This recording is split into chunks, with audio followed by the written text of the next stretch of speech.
Wade has set up another caller. You're calling from a 614 area code. Who are you? Where are you calling from?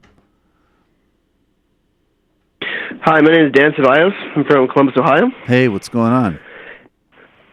All right, so if anyone's not aware that's listening to the show, that the Senate had a vote yesterday on a joint resolution in regards to condemning the war in Yemen and the U.S.'s involvement in it militarily. Yep. And I am so disgusted and angry because the reason why it didn't pass was because 9 Democrats did not vote for the joint resolution. Who were those 9? Do you have those in front of you? Okay, yeah, I have them here. Coons from Delaware, Cortez Masto from Nevada, Joe Donnelly from Indiana, Menendez from New Jersey, Heitkamp from North Dakota, Jones from Alabama, Manchin from West Virginia, Nelson from Florida, and Reed from Rhode Island. And I'm aware that many of these Democrats are very conservative Democrats, and that's how they run their entire careers. But I just think that this again shows, and especially in regards to the past banking legislation that just got passed by many of these same Democrats, that Chuck Schumer still doesn't have control over the caucus, or he's allowing them to vote for this. He's allowing them. For whatever reason. He doesn't care. That's one of the two things. That's my prediction. And it is so disgusting that this is being allowed to occur in the Senate right now when this could have passed.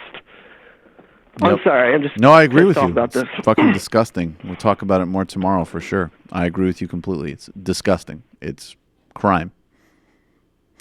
Thanks for the call. Crime against humanity. And don't finish. And on top of that, I don't know if you saw the 60 Minutes interview of Mohammed bin Salman over the weekend, but it was absolute journalistic malpractice. They've all virtually talked nothing about the war in Yemen. The interviewer, Nora O'Donnell, didn't do any hard-hitting questions in regards to Mohammed bin Salman's involvement in the war in Yemen. It was all fluff and essentially propaganda for the Saudi regime and attempting to make it seem like they're liberalizing the country at a rapid rate, which they have done a few reforms, like allowing women to drive and whatnot.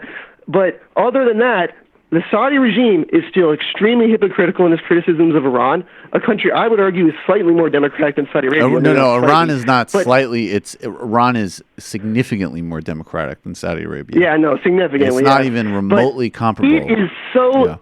Yeah, it is so egregious though that these interviewers on 60 Minutes, when 60 Minutes is supposedly this award-winning show, right, for doing hard-hitting journalism, they can't ask real questions about Mohammed bin Salman and Saudi Arabia, what their conduct is in Yemen. And on top of that, it's not criticizing the hypocrisy of Mohammed bin Salman in regards to his extreme corruption when he says that he's imprisoning individuals for corruption, when he buys $500 million yachts, $50 million paintings all the time around Europe and Asia. This is ridiculous, and this whole business with the United States media in terms of commenting on and looking into what's going on in regards to Saudi Arabia and Yemen, it is absolutely disgraceful and journalistic malpractice. I agree with you 100%. I really appreciate the call. Thank you so much for a good final call of the day. A very important one, in fact. Okay, a few IMs, and then we're out of here.